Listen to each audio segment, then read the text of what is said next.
Did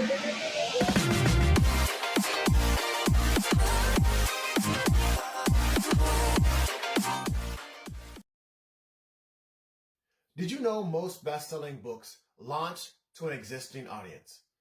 If you don't already have a hungry audience, but have plans to be a best-selling author, you have some work to do. In this video, I'll share 5 ways to use your book to grow your platform and authority. Collaborating with the right people who serve a segment of your ideal audience is easily the best strategy you can use. And the single best strategy I've learned to find those connections is to build out a Dream 100 list. One of my marketing mentors, Russell Brunson, coined the phrase Dream 100 after reading a book called The Ultimate Sales Machine. Essentially, you make a list of the people you believe will move the needle for your business if you knew them. And I have a 1-page sheet that I can give to you, that I give to all my private clients. And it has all of the major categories that you'll learn about in this video. All you have to do is fill in the blanks in this document. My version of the Dream 100 list for wealthy authors is yours if you want it.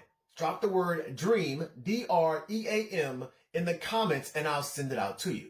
For those of you who don't know, my name is Fortune. I'm the author of 3 books and a self-publishing strategist for established coaches and consultants who want to write a book and use that book to grow their business. I've created a proprietary method of getting your book out of your head in less than 4 hours using a phone and a few websites. This show teaches you how to do that and build the sales funnels to turn your book readers into clients and customers. Now, launching your book without a platform isn't a problem if you're using your book to launch and build your platform. And a book launch that lasts all year helps build the momentum you need to turn your new readers into clients and customers. I mean, I know of a podcaster who's been sharing his new book since he released it 3 years ago. But a book launch is not the ideal solution to building a platform. A better strategy is to grow your audience before launching your book so that you can generate instant momentum when your book goes live for purchase. With an audience primed to purchase your book, you won't have to do a whole lot to sell more copies in your first year than most sell in their book's lifetime. That's the beauty of having a hungry audience. Now, all audience building takes time. Although some strategies are faster than others, the fastest way is to stack your strategies. The idea is to start with one strategy, master it, then add another on top of that strategy. Don't stop any of them. Consistency is a mainstay of effective marketing. Here's what I mean from personal experience. When I turn on my marketing to find the next client, it eventually works. Then I turn off my marketing so I can fulfill my contract with the new client. But that means I have to ramp up my marketing again to get the next client. So I fall off the radar for the potential clients who are on the fence and almost ready to buy. And that's because I stopped marketing to them. My revenues rise and they dip, and my emotions follow my revenues on the roller coaster ride. The solution is to consistently build your platform, aka an audience who knows what you do well enough that they can recommend you to someone who needs your services. So build your platform before, during, and after your book launch. Now, I'll ask you a question. Have you heard about the hamburger stand? In chapter 6 of the Boron Letters, a series of letters Gary Halbert mailed to his son from prison about how to build a successful business, Gary advises his son to be a student of markets. I'm going to read this for you, matter of fact. The letter's dated Sunday, 10:16 a.m., June 17th, 1984. It says, as you know, once in a while I give a class on copywriting and or selling by mail. One of the questions I like to ask my students is, if you and I both owned a hamburger stand and we were in a contest to see who would sell the most hamburgers, what advantages would you most like to have on your side? Now, the answers vary. Some people say they would like to have the advantage of having some superior meat from which to make their hamburgers.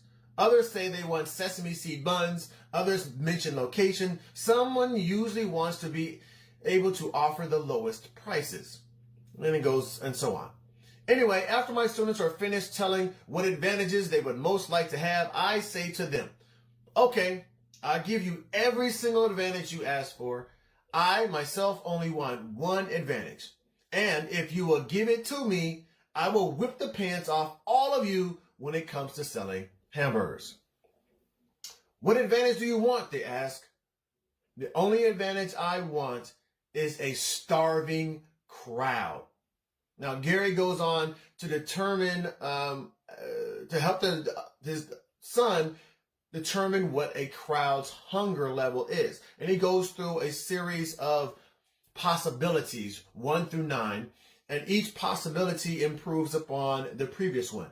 I'm going to skip to numbers 8, 9, and 10 and just tell you what they are without all the extra commentary that he adds to it. Possibility number 8 is this. We could mail our promotion to a list of wealthy people who have purchased by mail a product similar to ours and who have done so repeatedly and who have paid big money for what they purchased and who have very recently made such a purchase. You can see how mailing to that type of person or getting in contact with that type of person would be ideal if they have your audience, right? Possibility number 9, he says, we can mail our promotion to a list of people who have all the characteristics of possibility number 8, the one I just described, and who our friendly list broker tells us is working like crazy for other mailers with promotions similar to ours. Now, a list broker is someone who compiles a list of emails or addresses actually for what Gary was talking about here, but they compile this list of names of people who have certain characteristics and you can send out your promotions out to those people. This is like the thing that you get from real estate agents or for car dealerships. You may get that stuff in the mail. That's coming from some list broker more than likely. But number 9, again, is talking about all the characteristics of a number 8, but this person who is selling you the list of names also knows that that list of names is working for other people, okay? So, but here's number 10, possibility number 10. There is one group of people who will respond even better than all the other 9 groups I have described. The best list of all is your own customer list. And he does mention that they should be satisfied customers, okay? So of all the list of people that you can work with, like doing these partnerships and collaborating with people, that's awesome, especially if those people have your list of buyers and they have been buying stuff recently and other people have used that list and have successfully had sales with their business when they offered something to that list of people, then that is awesome. That's the best list. But the second best list, the best list, of course, is people who have purchased your products. But if you have not, which is why I say if you already have a list of people, when you launch your book, then you are already going to have people who are hungry for what you have to offer because they've already shown that they like what you have to offer. But if you have not done that, you need to do 8 or 9. Find someone who has a list, and so hope preferably someone who has a list of people who have already had success selling books or other products too. Okay? So now let's talk about how to build your own customer list. That is the goal here with these 5 strategies.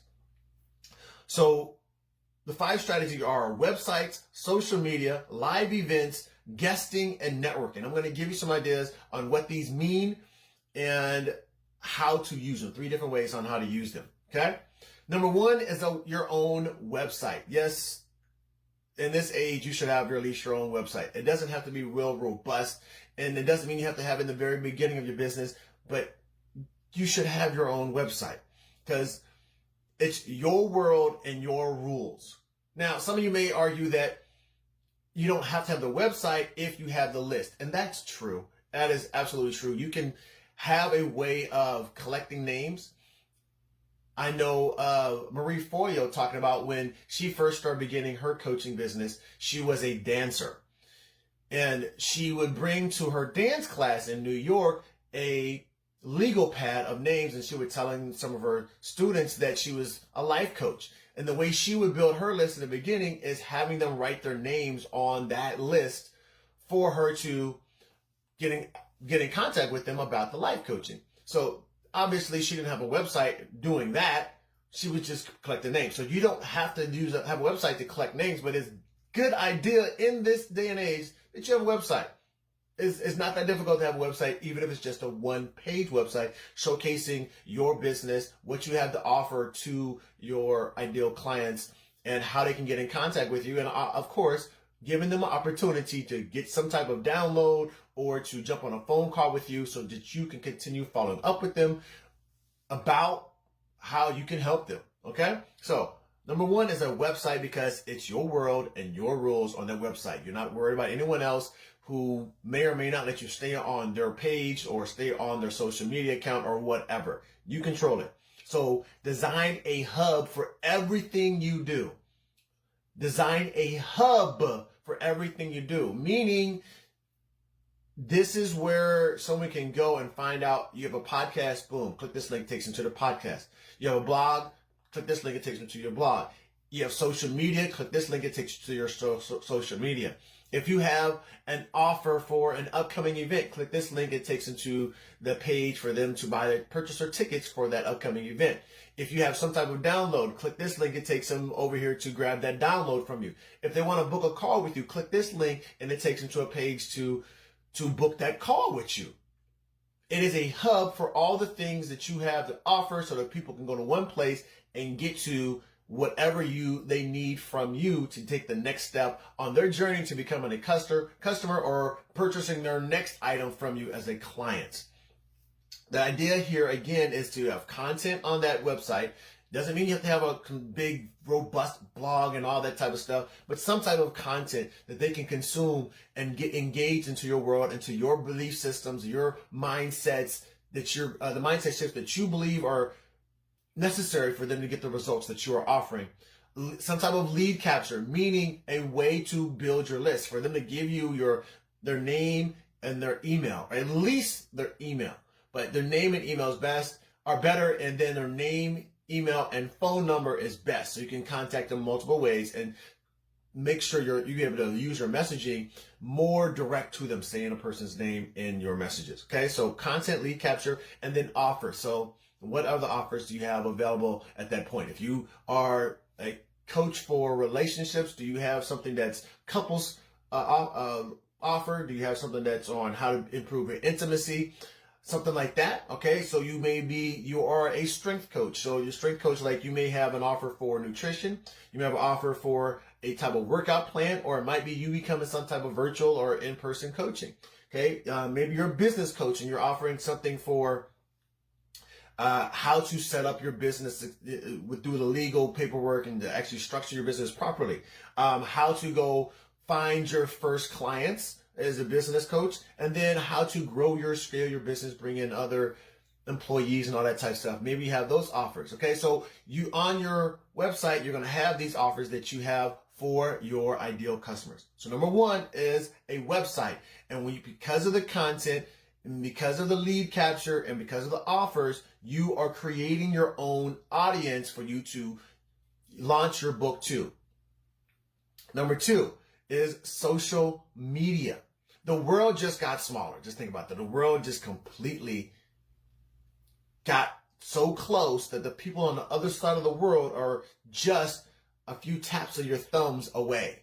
That's how small the world has gotten, where I can communicate weekly with people in Australia, in Africa, in England, all over the world. We're getting on Zoom calls or other types of meeting platforms and social media so that we can connect and collaborate and talk about how to grow our businesses or how we can help each other and what's new in our industry. All of that jazz is right there on social media, and we don't have to travel all the way overseas to have these conversations as they did a couple hundred years ago to do that, okay, before the phones and so forth, right?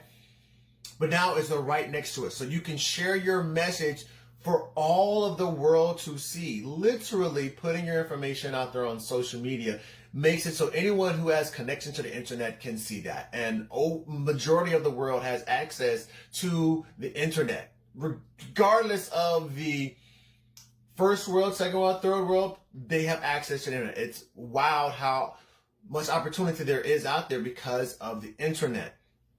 And the ways to use your social media are obviously to connect, because social media is about socializing, to edutain, meaning you're putting information out there, not just to teach people, but also that makes them kind of get engaged and entertain them a little bit. Something that might be that gives a different spin, or maybe it's colorful, or there's something about it that stimulates them, but also not just so dry and being a teacher all the time. Edutainment is the way you want to deliver your social media.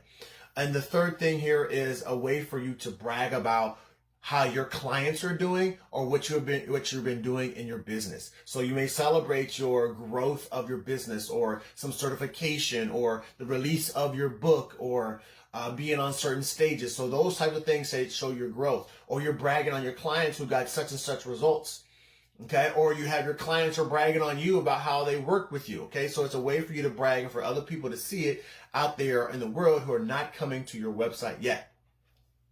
So number 2 is social media. You do that to continue building your audience, because the people who are following you on these different social media, that are trying to connect with you on things like LinkedIn, that are subscribing to your channel on the video channels, sites, all these people are an audience that you can then market and let know that your book is coming out, or you can use your book for them to come find you on those stages. Okay, on that stages, meaning social media stages. Okay. Number 3 are live events. Think about this. Everyone listens to the person with the mic. Okay? If you're in the front of the room with the microphone, people are going to pay attention to you for the most part. Now, I can't tell you it's going to make you the best speaker or you're really going to connect with them, but once you get the mic in your hand, most people in the audience are going to start paying attention, because that's why they're there at that event, all right? To listen to you. Now, whether that live event is in person or is on virtually on some type of summit or things of that nature.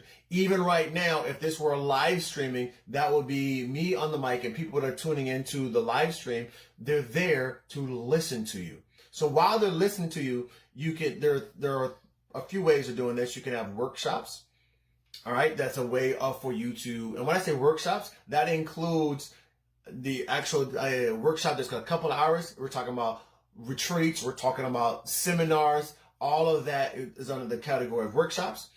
Webinars, of course, these are talking about your virtual events, whether that's, again, the webinars or the summits or the teleseminars, if you're still using phone calls to host your trainings. I have a mentor who still uses phone calls for people to get on there and learn about his network marketing business. So that is a stage. People come on there to listen to the presentation. And then you have keynotes. Of course, that is the biggest stage. If you're in front of everybody, some event planner has brought this audience to listen to a group of speakers present different topics, then when you're up there keynoting, you obviously have the audience's attention. From leaving from that stage, people are going to go look you up on it. They're going to Google you. They're going to go to your website. They're going to go to your table if you have a booth out there somewhere. There, you can send them some type of offer or opportunity to grab a download, grab the slides, text something to this number to get some free download, whatever it may be, right? From the keynoting, that live event gives you an opportunity also to build your audience along with the workshops and the webinars. Use them and leverage them whenever you can. Capture someone's information so that you can follow up with them, text messages, voice messages, emails, whatever you're using to continue following up with someone. Number 4 is guesting. And I like this phrase. Some of you may remember this from the 90s. Are you down with OPP? And in this particular statement, OPP stands for other people's platforms. So the idea here is to borrow someone else's audience, okay? There's nothing wrong with growing your audience by going to someone else and offering some type of service, making some type of content, doing some type of training for their audience. And in return, you're able to bring some of that person's audience to you. That might be the way that you use that strategy that we talked about with Gary Halbert by borrowing someone else's list and sending offers to that person's list. That's how you might do this. It's called guesting here. And that might be on podcasts or the radio.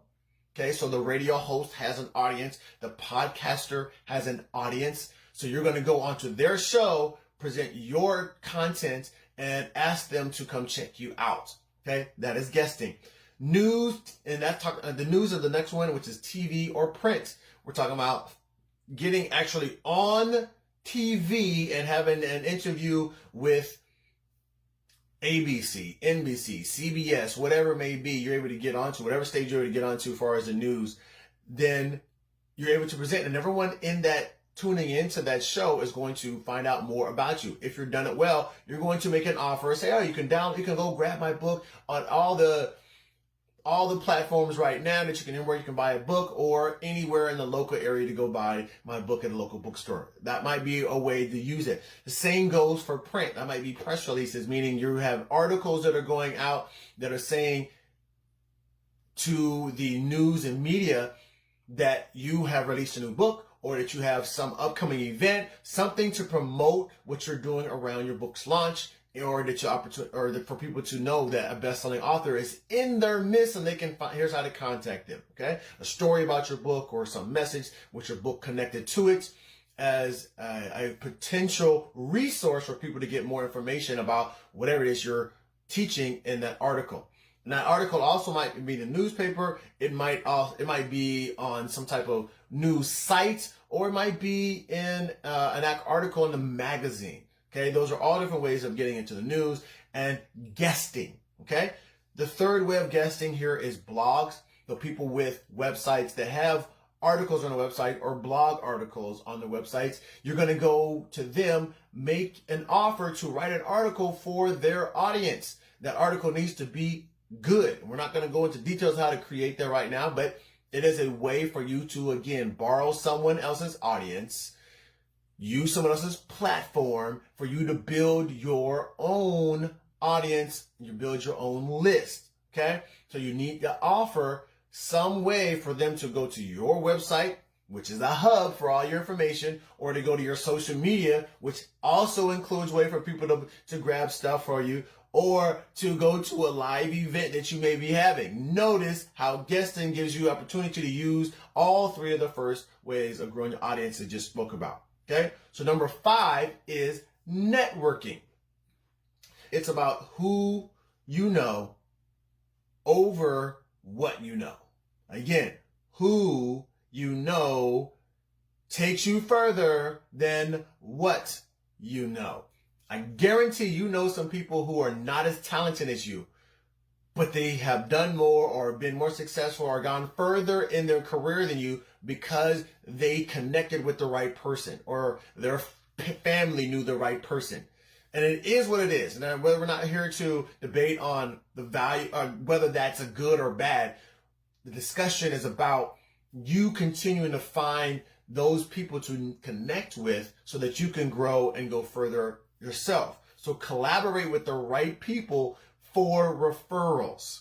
Now, referrals may go both ways, okay? So you may be referring something to them, but also people who have your audience are going to be able to connect you with people who have your audience, or connect you with people who might want what you have to offer. Networking is a fantastic way of continuing to grow your business. It takes a little bit of time unless you find the right connector.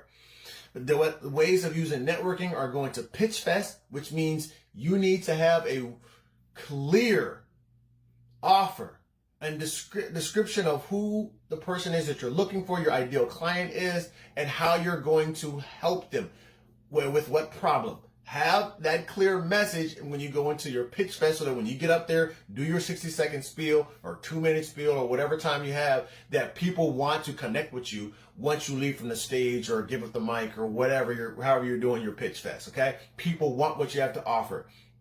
One of the best ways of using a networking event, so you're not having to talk to everyone.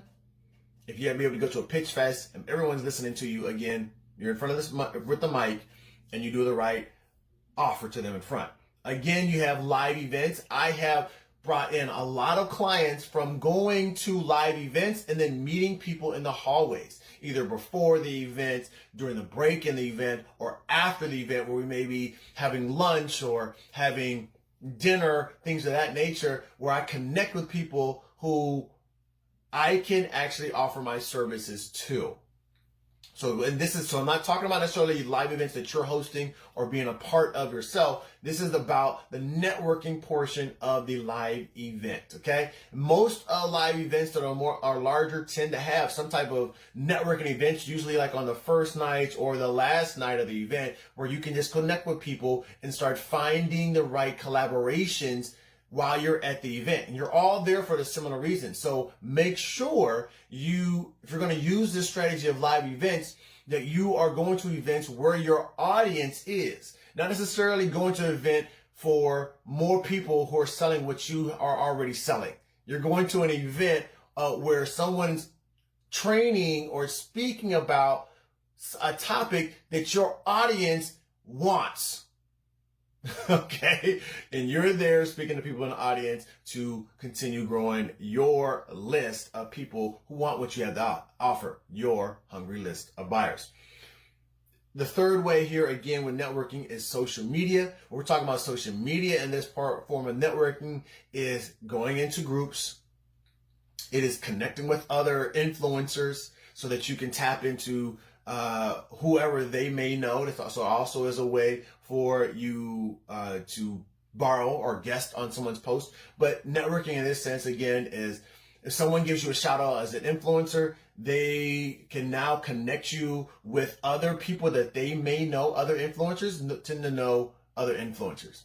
So that networking happens. But also, again, as you go into Facebook groups, going into LinkedIn groups, or going into Reddit groups, or going into there's so many social platforms at this point where you can find your group of people who you can start connecting with and start finding other audiences, build your audience through that networking opportunity on the social medias. Again, to repeat what these 5 areas are: websites, social media, live events, guesting, and networking. Use these to continue growing your audience before your book launch, during your book launch, and after your book launch. Or you could use your book in all of those areas to grow your audience. Meaning on your website, your book is launched, you're selling the book to people, or giving your first couple chapters to someone to grow your audience. On social media, you may have a post on there about your book that's been launched. You continue putting that post up there periodically about your book. You may have a banner up there that shows you holding your book, or buy my book now. It may be in your bio to buy your book. That is a way for someone to get your information or to join your list and continue growing your audience. Live events, definitely selling your book from the workshop, from the webinars, or from the keynotes. Great opportunity to continue selling your book because people want more of the information you just shared about from the front of the stage when you had the mic. Again, the guesting, a way to even connect with the people for the next 2 on guesting and networking is to actually send those people when you're going to borrow the audience, or to connect with other people at networking events, is to give your book away or to sell your book at networking events. Great way for people to remember who you are at networking events, and also for someone to validate that you know what you're talking about by sending them a copy of your book if you want to be guesting on their podcast, news, or the blogs, okay? Now, leverage those books. I got a bonus area here, and this is paid ads. You're going to use scientific advertising to find an audience that wants what you have to offer. So again, there you can sell the book, or you can put ads out there for people to download your book for free. And because they're coming to download your book based off of an ad, they definitely need to give your name and email. If you use the ad to sell your book, then they definitely have to give you their information in order to purchase your book. So paid ads is a phenomenal way. If you know how to run ads and run them successfully, then paid ads is a way to quickly grow your audience, because the more money that you're able to spend to essentially buy your audience, the faster you can grow your audience. Now, when I say buy your audience and pay more money, I really mean that you need to find a way to either to lose money and be okay, which I do not suggest, but that you can find a way to make the money up very quickly so that you're getting all those leads without it costing you any money. Meaning you're closing some sale on the back end for your coaching, high ticket to cover the cost of your ads, or you have some type of upsell sequence where people are purchasing your book and then purchasing something else or something else that helps cover the cost of your ads. And now you're building your list for free, and you can do it very quickly because it's not costing you any money. All right. So those are my 5 ways plus the bonus way. And now that I've mentioned those 5 platform building strategies for you to use before your launch, I want to talk about this. Let's say you already launched your book. You've already launched your book right now. I want to leave you out. I want to give you the tip here. Here's what I want you to do. Add your book to your signature line in your email and to your website. Okay. Mention your book on social media in the bio and periodically in the posts you make. Now, I mentioned it, but I want to be very clear about exactly what to do. Mention your book in social media bio and periodically in posts. Tell event planners about the book you've written so that they already know you're an expert. That's how people get you on their stages. And let the podcasters and bloggers know you've written the book when you make your introductions to them. Okay? And the 5th way here, the next way is to introduce yourself as an author when you're networking and connecting. When you say introduce yourself as an author, people want to know what book you wrote and what it's about. And that's a perfect segue into you talking about your book and selling your book. So just the idea here, overarching idea is this. Don't let your book be lazy. Put that thing to work. Put your book to work, okay? And don't be afraid to use your book as a gift for those really good prospects. It's not a problem. I see nothing wrong with sending a copy of your book to someone that seems like they want to really connect and purchase your coaching or your consulting. Getting them a book that's on cost you like $5 to send to them, not a problem. Even if that means you send a digital copy, that's not costing you anything. But it continues to grow that connection with your ideal prospect, with the person that you want to bring in as a coaching or consulting client. But also shows that you are helping them up front, so they may want to buy more of what you have on the back end. See, social media influencers and guesting are already part of all these things here. The social media influencers and guesting are already part of my version of the Dream 100 list for wealthy authors. What you would do is actually put them into the column on this document. And this is a 1-page Google Doc. And so if you can modify it all you want to, because you just got to make a copy of it and it's yours. You can use this to add to your networking events and live events. You can add like another column up there so you can keep track of where you're going and the people you meet there. And the strategy is simple though. Fill in the names from your list and then start reaching out to the people on the list. Just don't make it any more complicated than that, because we didn't go into networking techniques in here, but here's what I want to talk about. My final 2 tips for you about reaching out to these people. Don't rush the relationships, and then don't give up until you connect with the person or you remove them from the list. It may take time, 5 days, 5 weeks, 5 months, 5 years to connect with someone that you really want to connect with. It takes as long as it takes. Continue to nurture, continue to build that relationship until you decide, you know what, they're not the right client for you, ideal client for you, so you take them off the list. Or you connect with them and you find out where you're going to go with that relationship, okay? Keep them on the list until that either one of those 2 happens.